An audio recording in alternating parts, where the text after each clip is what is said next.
Você já parou para se perguntar o que realmente aconteceu nos 3 dias mais misteriosos da história da humanidade?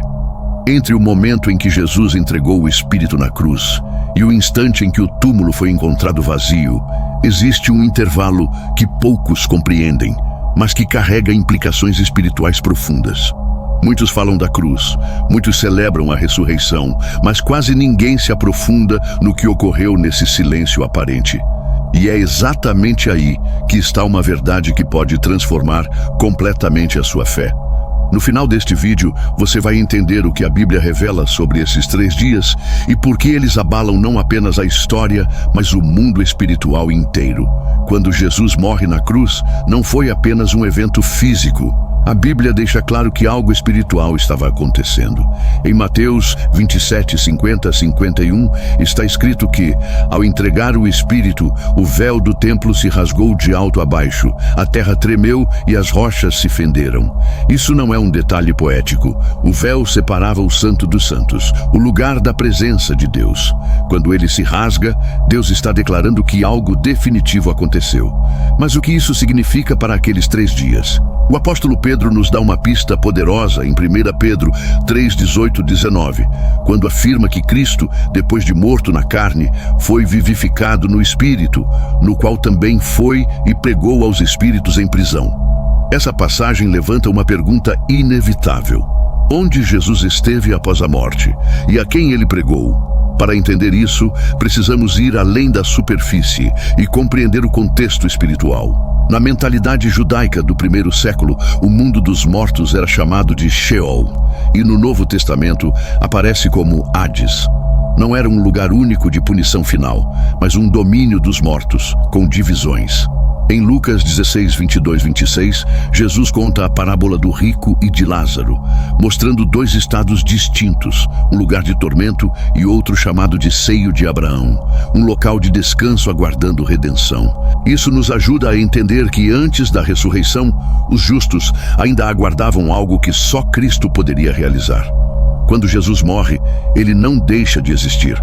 Ele não fica inconsciente. Ele entra em ação.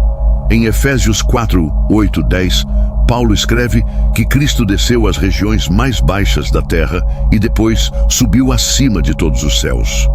Essa descida não foi de derrota, mas de missão. Enquanto o corpo de Jesus repousava no túmulo, seu espírito estava cumprindo o que nenhum outro poderia cumprir. Durante esses 3 dias, Jesus vai ao domínio da morte não como prisioneiro, mas como vencedor. Colossenses 2,15 declara que ele despojou os principados e potestades e os expôs publicamente, triunfando sobre eles na cruz.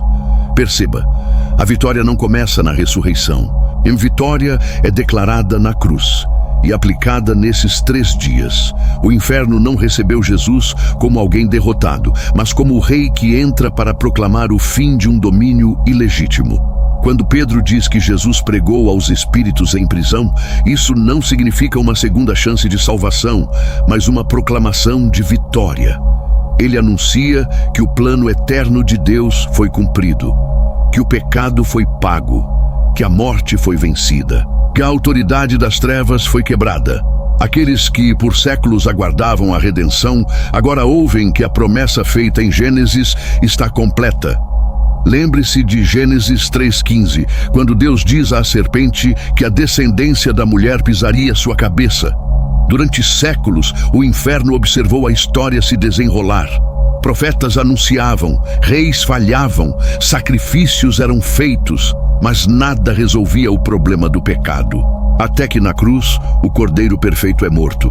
O inferno pensa que venceu, mas nesses 3 dias descobre que selou sua própria derrota. Jesus entra no domínio da morte como o segundo Adão. Onde o primeiro caiu, o segundo triunfa. Onde o pecado entrou no mundo, a redenção agora entra no domínio da morte. Hebreus 2,14 afirma que, pela morte, Jesus destruiu aquele que tinha o poder da morte, isto é, o diabo. Não foi uma destruição futura apenas. Foi uma derrota legal, espiritual e eterna. Enquanto isso, o mundo visível vive o silêncio do sábado. Os discípulos estão confusos, com medo, escondidos. Para eles, tudo parece acabado. Mas o céu está em movimento, o inferno está em choque, a criação está prestes a testemunhar algo que jamais aconteceu. O descanso do sábado não é inatividade divina, é a preparação para a maior virada da história. Então chega o terceiro dia. Em Mateus 28, o túmulo não é aberto para Jesus sair, mas para que o mundo veja que ele já não está lá. O anjo declara: ele não está aqui porque ressuscitou, como havia dito. A ressurreição não é apenas Jesus voltando à vida. É a confirmação pública de que tudo o que aconteceu naqueles 3 dias foi real, eficaz e definitivo. A ressurreição prova que a morte não teve poder sobre ele, prova que o pecado foi pago, prova que o inferno perdeu sua autoridade, prova que agora existe um novo caminho entre Deus e os homens. Romanos 6:9 diz que Cristo, ressuscitado dentre os mortos, já não morre. A morte não tem mais domínio sobre ele. E o que isso significa para nós hoje, em pleno século XXI? Significa que a fé cristã não é baseada apenas em um túmulo vazio, mas em uma vitória espiritual completa. Significa que quando você enfrenta medo, culpa, opressão ou sensação de abandono, você não está lutando por vitória, você está lutando a partir da vitória de Cristo. Esses 3 dias garantem que não existe lugar onde Deus não possa entrar. Não existe abismo tão profundo que Jesus não tenha alcançado. Não existe prisão espiritual que ele não tenha autoridade para quebrar. Apocalipse 1:18 mostra Jesus dizendo: estive morto, mas eis que estou vivo pelos séculos dos séculos, e tenho as chaves da morte e do inferno. Quem tem a chave decide quem entra e quem sai.